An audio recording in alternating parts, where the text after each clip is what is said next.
Okay, well, welcome everybody to our webinar. As people are joining, I'm going to just start with some brief introductions. My name is Lisa Tunnell. I'm one of the customer success managers here at EAI, and we are so excited to have you here for installment number 3 of our curriculum series.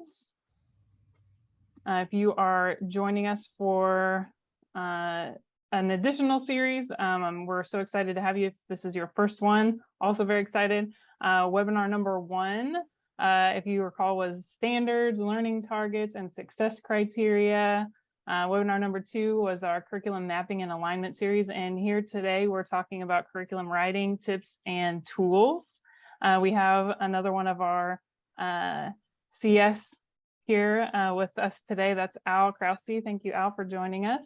And then we also are very, very excited to have with us one of our district representatives, Jamie Lynn from Lexington R5. She's an instructional coach in Missouri, and she is going to share definitely some of her wisdom with curriculum writing tips and tools.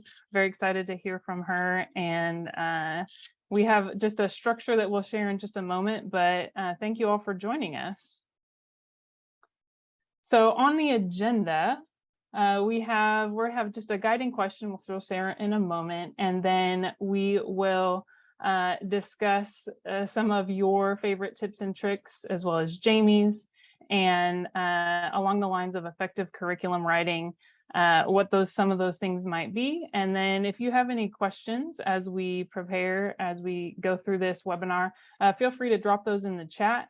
Al and I will be feeding those to Jamie as we go through, and then we'll have a little bit of time at the end to discuss all of those and make that a kind of a collaborative session. Okay, so our guiding question for today, what are some of the best practices for curriculum writing? And thank you, Jamie, for your insight today for managing this guiding question. Sure.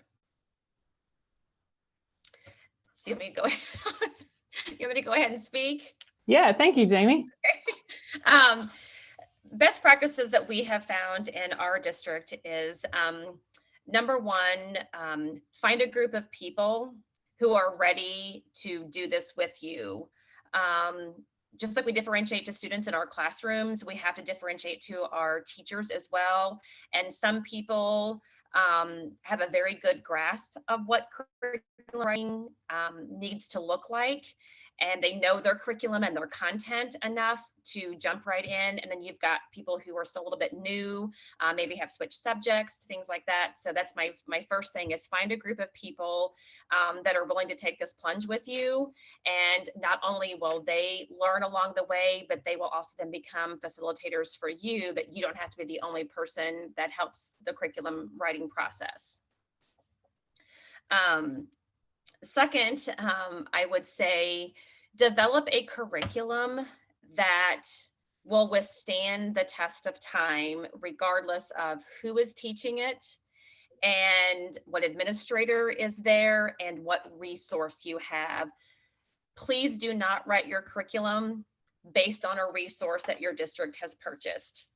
Write your curriculum first, and then I know it's a lot of upfront work, but it'll save you so much time in the long run, regardless of who is in that position and teaching that curriculum, because it outlines for you a clear vision of what you want students to learn. And then when it's time to either transition a person into that role or transition a resource to support that curriculum, you know exactly what you're looking for, and then that just becomes sort of an add-on and a la carte to your curriculum. So those are probably my 2 biggest things: find a group of people that will help you in this endeavor and that are willing to collaborate on that, and then develop a curriculum not based on a resource. Perfect. Thank you so much for bringing up those points, Jamie. I do have some kind of feeder questions for you, if you don't mind answering. Firstly, we know kind of every minute counts right now for those serving in education. What are some of the ways that you have found kind of increase efficiency and save time while writing curriculum, maybe both from the administrative standpoint and also for those teachers?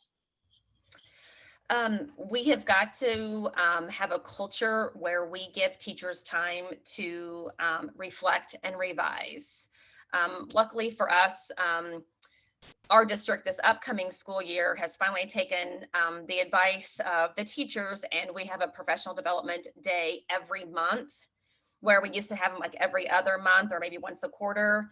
And so there is time allotted, like 2 to 3 hours each time, for teachers to do nothing but go back and revisit their curriculum. And I mean, we all have things, even like the day that you teach it, okay, this did not go the way I had planned. Here's what I wish I had done, but I think my kids got it enough. We're going to go ahead and move on. But we want our kids to be reflective. We have to also want our teachers to be reflective. We have to give them the time to do so. So that's something that I'm really looking forward to in our district next year, is that dedicated time to nothing but curriculum reflection and revision.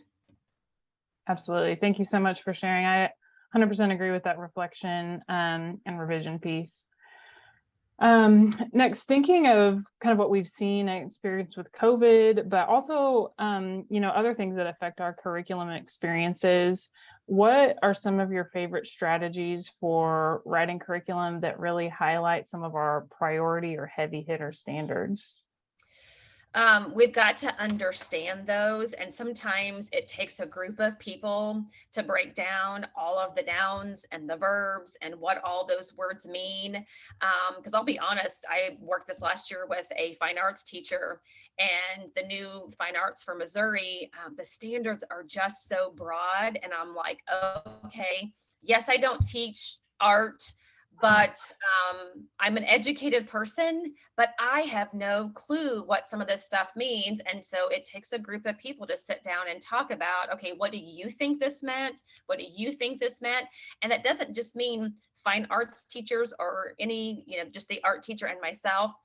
You can pull in a science teacher or an ELA teacher, so many different people, and look at the different parts of the standard and just understanding what those words mean and what it even wants you to do before you can even start to prioritize and group things together in a big picture for those priority standards. I love that. Thank you. So this is actually one of my favorite questions. Do you have any favorite tools, techie or not, that you've used yourself or seen others use for curriculum writing in your experiences? This is my first, well, I shouldn't say my first experience with digital. Our school currently was, or up until this school year, was using just Google. And so it was great when it all first came out and everybody had, we shared folders and shared drives and all that kind of stuff for curriculum. But as people have moved in and out and you deal with access to links that are within the curriculum, it has just turned into a huge nightmare.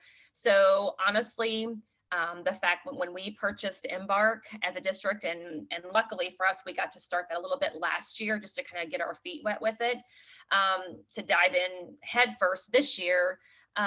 It has been the best tool because it really helps to break down the different parts, even so much the importance of writing a description for your course and the power of just that as the educator. Okay, what's my big picture here? What do I want my students to know?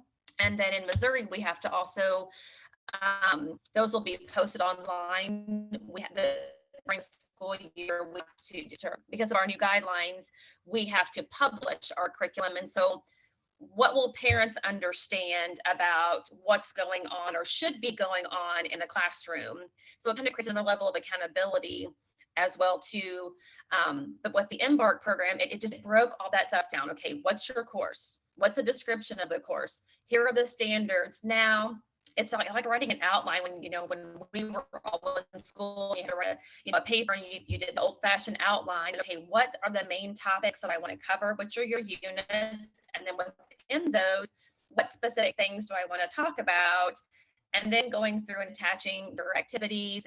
And so it really gave, for someone like my personality, it really broke it down step by step, people, and especially myself. That's wonderful. Thank you so much for sharing that.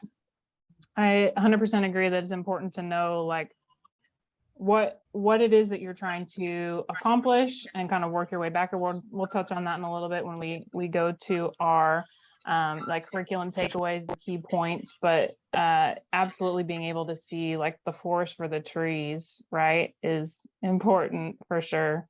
Backward design is one of the few things that I think has stayed the same kind of terminology when I got my teaching, degree years and years ago. But it's something I think it gets overlooked sometimes, and newer people just want to jump right in. Oh, I want to do, I download this from a website, and oh, this was fun. But is that really where you want to go? You need to know where you're headed and then work backwards. I mean, start with writing your assessments. That's another best practice. Start with your assessments and then, work your way backwards to your activities and so on. Absolutely. Absolutely. So that perfectly segues into one of my next leading questions. What do you see as some of the greatest challenges to overcome when a new teacher starts writing curriculum? What tips or tools do you feel like they might benefit from immediately, straight out of the gate? That they are not alone. Some of the feelings that they have, I have veteran teachers that feel that same way because they're like, oh, I've been teaching the same way for the last 10 years. And we have to kind of get them into some more research-based strategies that are being used in their activities and things like that. So, and really some of the new people that come out of school, they have a good grasp with the technology that will enhance an activity and enrich an activity. I also let them know that find the people in your building or in your content area, whether it be your vertical team, your grade level team, or just someone in your building that you can just bounce ideas off of. And the most important thing that I think that we are doing this year is a timeline. And a timeline for a brand new teacher and a timeline for an experienced teacher are going to look way different. Also, depending on the number of preps you have each day. And when we rolled out curriculum revision 5 or 6 years ago, everybody was expected to do the same thing at the same time on the same forms and everything without a lot of thought being put into, okay, this teacher teaches 4 subjects a day and they're at the elementary level. A middle school teacher may have 2 preps a day, but a high school teacher, an ag teacher may have 7 different preps a day, but we gave them all the same form, the same expectations. We have to differentiate based on each individual person. So every person in my building will be on a different timeline, depending on where you already are with your curriculum. And is it easy for us to transfer the Google curriculum into Embarc or whatever program they might be using, versus someone like my art teacher who was still using old standards that changed in 2018. But since no one had followed up with him, he pretty much had to start all over. So again, he's a veteran teacher, but it's going to look different for him as well. So making a timeline that's manageable. And then, like I said, giving them that reflective time. And maybe if it's a new person, as an instructional coach, scheduling more time with them intermittently between those PD days each month to make sure that, hey, if they're doing some work, just like with the kid, you want to give them a quick check before they move on and maybe make more mistakes. So yeah, absolutely. I love that. That makes that curriculum work so much more achievable and manageable. And ultimately, it ensures that it's going to get done. I feel like sometimes that mountain becomes so steep and almost unscalable. So yeah, those timelines, that's wonderful. Yeah. Well, as educators, we're often given so many tasks, but no time to do them. And it's different for everyone. Just like our students, we have to look at kids or our teachers the same way that we do our kids. And what we're trying to get upper administration to realize is that you ask us to differentiate to our kids, we need you guys to differentiate to us. And that for that to be okay, because I'm tired of just checking things off of a box at the beginning of a school year, during the school year. Oh, hey, no, I wrote my curriculum. Okay, did you really? So I think we're going to get better quality stuff with this process. Absolutely. And then that curriculum becomes usable, right? And then the students are able to use it, the teachers are able to use it, and it becomes something that's actually a tool and something that's valuable versus something that's put on a shelf and just looked at as a brick, right? Yeah, and the fact that, because it's never done, that's something you got to let these new teachers know too. This isn't like writing your professional development plan where you write it, you submit it, and you review it in January and you finalize it in May. It's never done. You are constantly reflecting and revising based on your students, and with COVID, I mean, there's lots of gaps with our kids, and so your curriculum right now may look different even next year because you're having to go back and backfill some things that maybe in 2 years you won't have to do. So perfect. Well, I'd like to transition into kind of a question that's open also to our audience members. What are some of your favorite curriculum writing tips, tricks, and tools? And we can kick it off here with Jamie, but also y'all that are listening in, do you have anything that you'd like to share? Do you have any tips, tricks, or tools that you've tried and tested and swear by that you can share out? And then Jamie, I know you mentioned Embarc. Do you have any other techie or not tips, tricks, or tools for newer veteran teachers that have served you well in the past? Again, Embarc has been, it's kind of like after 20 years of being in education and writing curriculum, it's like, oh my gosh, here it finally is. Just a way to break things down. Again, just making sure that you're with a group of people, whether it be your content or your grade level, and doing it collaboratively if you have that opportunity. I know some teachers, they may be the only PE teacher in your district or the only art teacher in your district. So that makes it tough. But that's one great thing about Embarc is that we can also search other people's curriculum. And that has really helped when we were, again, back to my art teacher, that really helped us to understand what some other people were thinking with their curriculum for the new art standards in Missouri. So that was very helpful as well too. Awesome. That's wonderful. Well, we'll just touch on a few key points. And while we're touching on this, we are going to open up to Q&A in just a moment. So maybe thinking about some questions that we can touch on with Jamie. After this, I see a few that have popped through. If there's any more, have those at the ready. We did mention just a few of these in the session just a few minutes ago, but begin with the end in mind, just as in a lesson, a unit, we also want to begin curriculum writing with the end in mind. And I know Jamie touched on this as well, but starting with that end in mind, that backwards design, that's important, right? We also want to be thinking about what do we want the students to know, and what do we want them to be able to do when we're done with this lesson, with this unit, with this course. Jamie, do you want to expound upon that at all, or do you feel comfortable with that statement? Yes, just I know the word that our district uses a lot and in Missouri is proficiency. What exactly does it look like to be proficient? And if you can't understand that as a teacher, then the kids are going to have a hard time understanding. And so will the parents understanding what it means to be proficient, which then leads me into a whole issue that we could have a whole nother webinar about what's the purpose of a grade book, but I will stop there. I love that. Thank you. I do also, I love that they're asking, the teacher first, what does proficient mean to you? And then being able to communicate that to your kids. That's important, right? Having the students take ownership of that. And I think that also comes down to our last point, which we'll talk about in a moment. But we also mentioned the forest before the trees, having that global picture before you get tied into that one lesson or that one resource.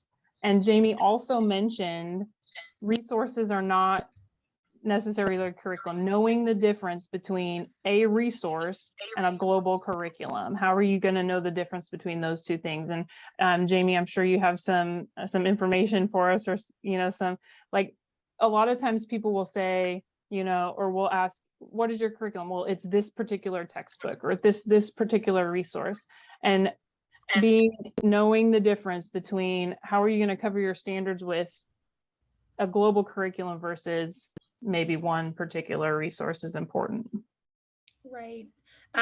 We actually just went through an ELA curriculum resource selection this past school year. And it was really good for us to go in with a curriculum in mind. And so when we were reviewing different resources, it really became kind of an a la carte situation for us, where at the middle school, we identified, okay, writing is very important, some grammar, vocabulary units, those things. And so we actually, in addition to, reading informational text and all those kind of things, we actually picked several different resources. Even though one of the big companies may have had a component for grammar, we found another just grammar, a separate grammar resource that we liked way better. So we we have a separate grammar and a separate vocabulary and a separate writing that goes along with the reading, because it's what fit our curriculum. And I know it doesn't make a lot of sense, and when we had to present that to our school board when we asked for them to purchase everything, but we could speak of why we chose this writing source to be, a good addition for the reading, and how it all meshed together. So again, we became more expert, or went to that expert level with our curriculum based on doing it that way. Perfect. And I think that segues perfectly into our last point, which is, when you're trying to distinguish between a resource and a curriculum, really the backbone and the framework of that should be your standards coverage and where you're aligning, right? And so if you're looking at a particular resource and it's not hitting all those standards that you're supposed to be covering within a particular year or content area, then that particular resource is not necessarily going to be enough. And like you were talking about, your reading and your writing, that coverage isn't potentially enough. You're probably going to need to look at another resource. You need to cover all those standards. You need to cover all those areas. And so using your standards as a framework, your state or your national standards, is important to be able to know that those gaps need to be filled in with additional curriculum resources. And then knowing how to communicate those standards in the student-friendly language, circling all the way back around to our first point, so that they can take ownership within their learning, knowing that your teacher knows the standards well enough to communicate that to the student so that everybody has ownership within this process. Yeah. Perfect. Okay, so at this point, we'd like to open it up to a live Q&A, and I have a question in the chat, and if anybody else has questions that they'd like to throw in there at this point, now is the time to do so. Jamie, how important is pacing when developing your curriculum? We've touched on this just a little bit, but do you have any additional thoughts on that? Pacing in writing or pacing the curriculum itself? It says developing, so let's go with when writing. Again, breaking, just like with our kids, I keep going back to that, of how we treat our staff and how we treat our students. Break things into small, manageable chunks where, let's say you ask your teachers, okay, let's give it pick a title for your course, and let's write a course description, and whether I need to offer PD on what is a good course description, and then you give feedback. And so before you move on to each different phase, make sure you've taken the time to provide, and I'm a small district, I can do one-on-one feedback, or content area, I can do all, the small science team in my building or the ELA team or whatever. But again, feedback in small chunks. That's wonderful. Thank you so much. And then how would you help new educators understand the difference between that resources and curriculum? How might you attack that? Tell them that they can't use their resource for the first 2 weeks of school. And basically model for them that, okay, because sometimes there are standards that you can break apart and say, okay, this is what the expectation is. Okay, now let's go look at the resource and let's look at how they teach it. And a lot of times the resource has mostly Common Core, things listed in there. And let's talk about the difference. And do you think that this activity meets this standard? Does this assessment meet this standard? And kind of do like a check and balances, and hopefully as the instructional coach, you can pick one that's not going to meet it. So that then it just goes to show the teacher, okay, so if you do everything that's scripted in this resource, do you see how you really are not meeting your standard? Because it happens often. Yeah, absolutely. That's wonderful. Thank you so much. Well, as we get ready to close out, I do have an additional slide with just some information about some of the products that we offer here at EAI. We've heard a little bit about Embarc today, which is our curriculum management product. We also have a master scheduling software that takes all the work that it takes to set up that master schedule over the summer into just a matter of a few days. And then we also have a test enablement platform in Test Town, very popular in Texas right now. It's getting ready to be offered across the United States. And I just want to take a moment to really say thank you so much. Thank you, Jamie, for spending your time with us today and for sharing the wealth on how you offer curriculum writing tips and tricks, both in Missouri and now across the United States. And then thank you to our participants for spending some time with us and for asking such great questions.